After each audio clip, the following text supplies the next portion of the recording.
Reena Kalat. I'm an artist based in Bombay.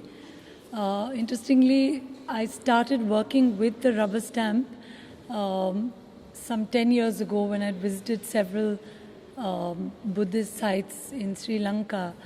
And it's been part of, I've done several bodies of work using the rubber stamp, which is of course part of the bureaucratic apparatus that both confirms and obscures identities.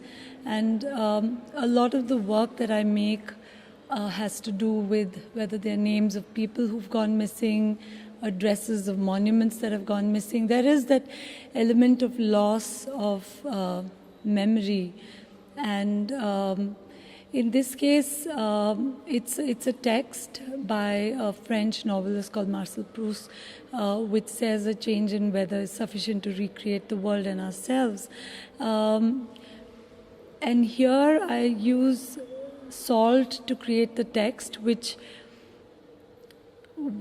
is the most essential ingredient of one's existence in a sense. And salt having been used in various religions, Buddhism, of course, it sort of signifies warding off evil, and but purely for its preservation quality of something that extends life.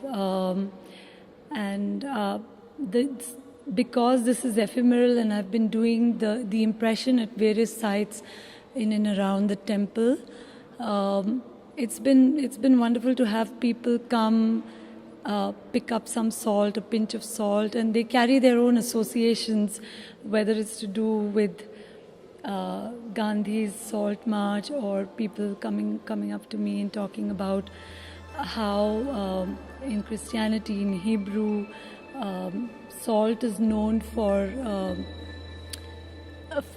permanence, for purity, and it's been amazing, this experience of being in the site where there's a sense of history with the text having been preserved, and this appears like a reminder at various sites of our sort of fragile existence and our sort of fragile relationship with the natural environment.